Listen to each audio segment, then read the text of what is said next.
नमस्कार दोस्तों, कैसे हैं आप लोग। बिहार के मुख्यमंत्री नीतीश कुमार अब अपने अस्तित्व की लड़ाई लड़ रहे हैं। सियासी अस्तित्व उनका संकट में आ गया है और इसको लेकर नीतीश ने एक नया प्लान तैयार किया है।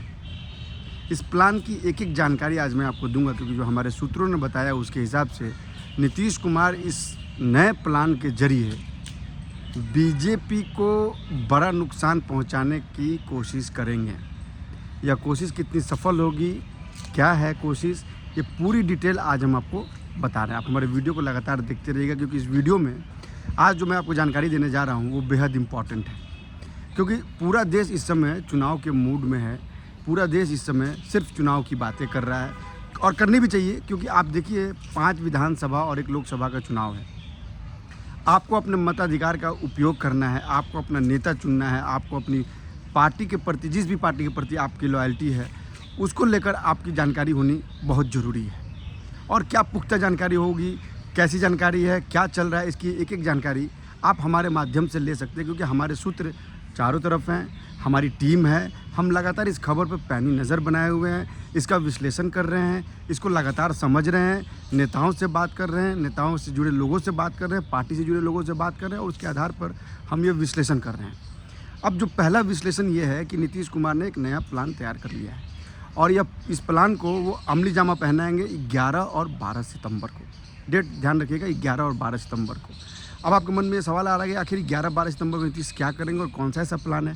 तो आप उसके लिए अब हमारे इस वीडियो को लगातार देखते रहिए, क्योंकि इस वीडियो में हम एनालाइज़ करने जा रहे हैं और साथ ही आपको बताएंगे कि वो 11 और 12 सितंबर का प्लान क्या है।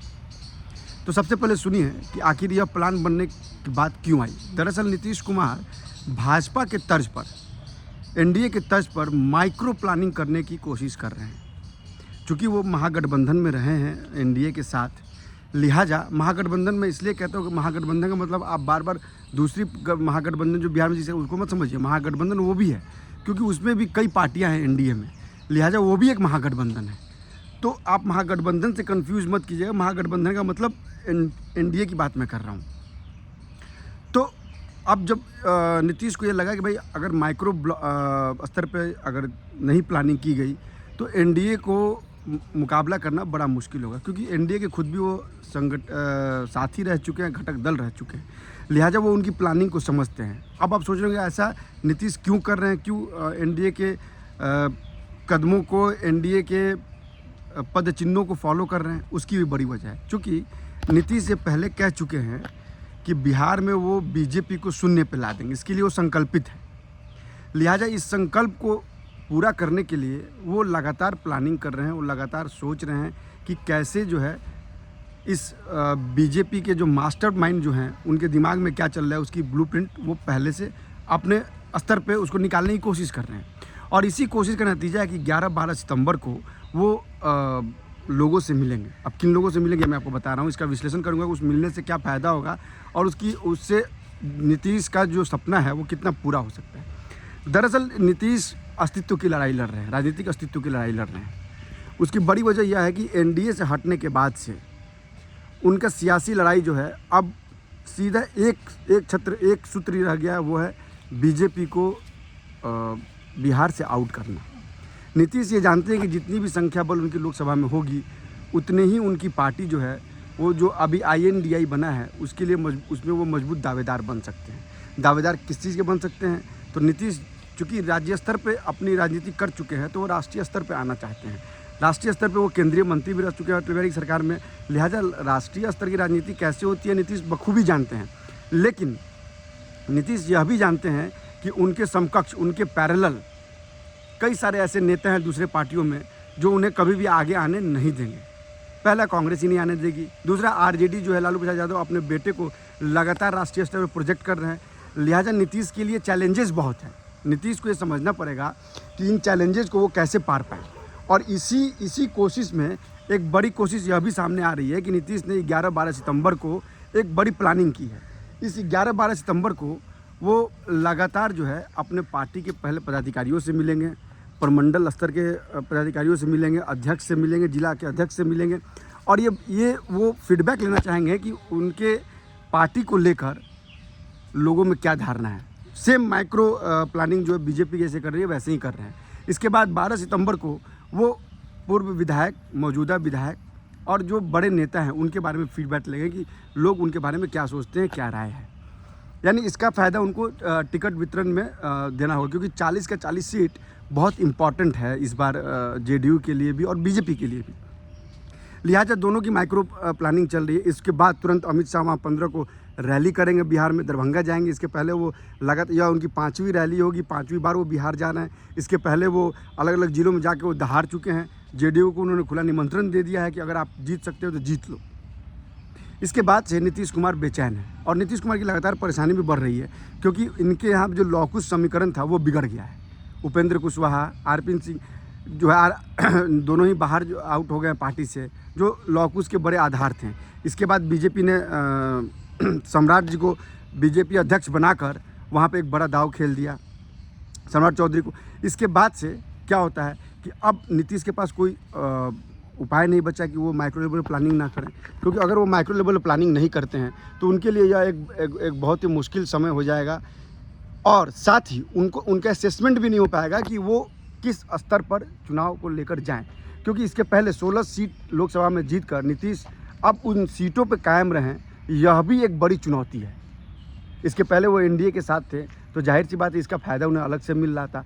अब वो स्वयं आरजेडी के साथ हैं, तो अब उस महागठबंधन ने जो आरजेडी, कांग्रेस और जो जेडीयू का महागठबंधन है उसको लेकर कितना फ़ायदा मिलेगा यह तो अभी देखने वाली बात होगी। लेकिन इस 11 और 12 तारीख को यह बहुत कुछ निर्णय हो जाएगा कि नीतीश का प्लान क्या है, नीतीश किस दिशा में प्लानिंग कर रहे हैं। हालांकि नीतीश ये जानते हैं कि बीजेपी में एक से एक चाणक्य हैं और उनकी रणनीति को पार पाना शायद नीतीश के बस की बात नहीं है। और नीतीश के ऊपर लगातार दूसरे पार्टी भी भरोसा नहीं कर रहे हैं, चाहे कांग्रेस हो, चाहे आरजेडी हो, चाहे बाकी पार्टियां जो हैं वो भरोसा नहीं कर रही हैं। आप देखिए कि उन्हें ना तो संयोजक बनाया गया, ना पीएम पद का उम्मीदवार बनाया गया। राहुल गांधी उनसे डरते हैं कि नीतीश कुमार की छवि जो है वो पलटू राम की है, वो कब पलट जाएंगे कोई इसका भरोसा नहीं है। लिहाजा ये देखना बहुत ज़रूरी है कि जो नीतीश कुमार जो प्लानिंग कर रहे हैं उस पर उनको कितनी सफलता मिलती है। और यह 11-12 सितंबर इनके लिए बेहद महत्वपूर्ण है। इसी दिन ये पंचायत से लेके बूथ स्तर तक के कार्यकर्ताओं से मिलेंगे, उनसे बात करेंगे, उनसे समझने की कोशिश करेंगे कि मौजूदा स्थिति में जेडीयू की स्थिति क्या है। लॉकुश समीकरण बिगड़ने के बाद से जो जातीय समीकरण बिगड़ा है उसका कितना असर पार्टी के वोट बैंक पे पड़ रहा है। जिन क्षेत्रों में जेडीयू नहीं लड़ी थी वहाँ पे जेडीयू क्या स्तर है, और जहाँ लड़ी थी वहाँ पोजीशन क्या है, बीजेपी की पोजीशनिंग क्या है, आरजेडी की पोजीशनिंग क्या है, इसकी पूरी गणना करेंगे नीतीश कुमार। क्योंकि नीतीश कुमार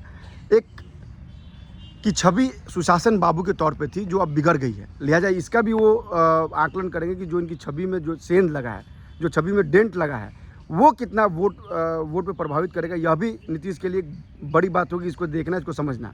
क्योंकि लोकसभा चुनाव में 7-8 महीने समय बचे हैं, इस लिहाजा अभी से प्लानिंग अगर ये नहीं करते हैं, माइक्रो लेवल प्लानिंग नहीं करते हैं तो आगे इनके लिए डगर जो है वो बहुत ही कठिन होगा। कैंपेन कमेटी की मीटिंग हुई INDA की, उसमें भी इनकी बहुत बड़ी हिस्सेदारी नहीं है, क्योंकि कैंपेन कमेटी के मेंबर भी नहीं है ये। लेकिन जो मेरे पास जानकारी उसके मुताबिक ये है कि नीतीश को कैंपेन कमेटी में भी भाव नहीं दिया जा रहा है, इनकी बात को नहीं सुना जा रहा है।